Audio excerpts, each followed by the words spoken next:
नाभि बाहर निकलने लगी है। खांसने से, जोर से बात करने से, सांस लेने से आपका नाभि बाहर गुब्बारे की तरह निकलने लगती है और फिर लेटने पर अंदर चली जाती है। क्या आपके साथ भी ऐसा हो रहा है? यह वीडियो बहुत ही इंपॉर्टेंट है दोस्तों।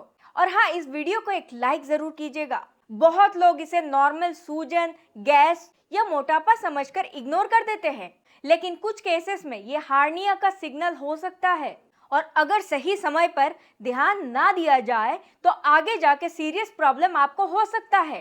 कई पेशेंट्स पहले सिर्फ हल्का उभार फील करते हैं नाभि में, फिर धीरे धीरे चलने में डिस्कम्फर्ट, पेट में प्रेशर, बर्निंग सेंसेशन, हल्का पेन, खिंचाव, ये सब महसूस होता है।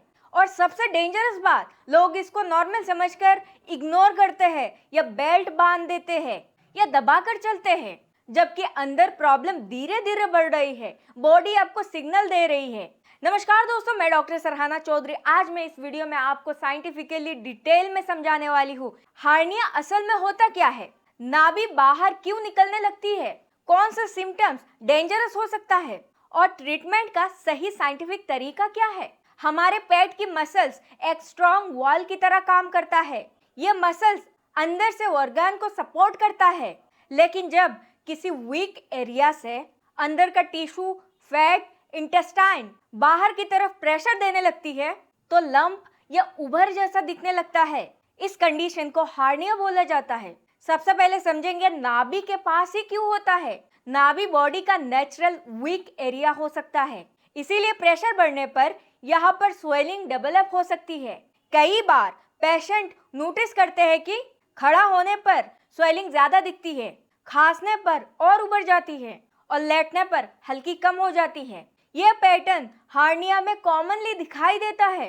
हार्निया सिर्फ एक स्वेलिंग नहीं होता, ये बहुत इंपॉर्टेंट लाइन है। कई लोग सोचते हैं अंदर चला जाता है नाभि तो ये डेंजरस नहीं है, लेकिन धीरे धीरे हार्निया का ओपनिंग और बड़ा हो सकता है और फ्यूचर में कॉम्प्लिकेशन का खतरा बढ़ सकता है। किन लोगों में खतरा ज्यादा बढ़ सकता है? Number 1, heavy weight lifting. ज्यादा वेट लिफ्टिंग करने से हमारे एब्डोमेन के पास प्रेशर बढ़ जाता है। Number 2, obesity.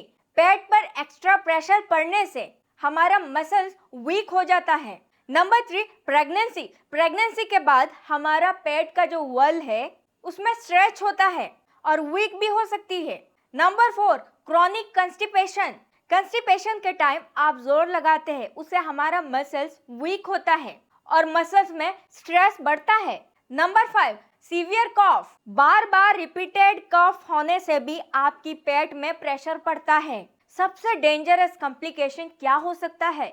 अगर हार्निया में इंटेस्टाइन ट्रैप हो जाए तो ब्लड सप्लाई इफेक्ट हो सकती है और ये इमरजेंसी सिचुएशन बन सकती है। फिर सिम्टम्स दिखाई दे सकता है, severe pain, vomiting, swelling hard हो जाना, रेडनेस, फीवर। ऐसे सिम्टम्स को इग्नोर करना डेंजरस हो सकता है। सबसे कॉमन गलती क्या करते हैं आप?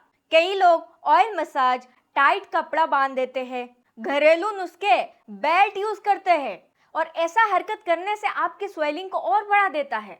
लेकिन साइंटिफिकली हार्निया कोई ऑयल या बेल्ट से कम नहीं होता।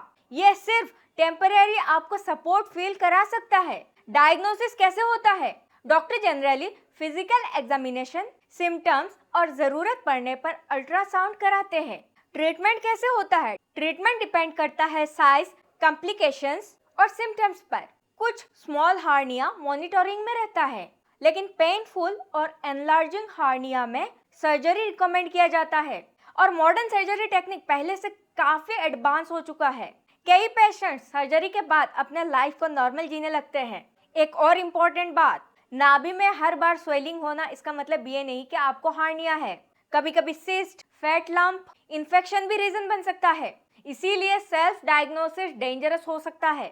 बॉडी अक्सर पहले छोटा सा सिग्नल देती है। अगली वीडियो में अगर आप जानना चाहते हैं पेट में बार बार गैस और सूजन क्यों होता है, वीडियो देखने के लिए कमेंट करें गैस।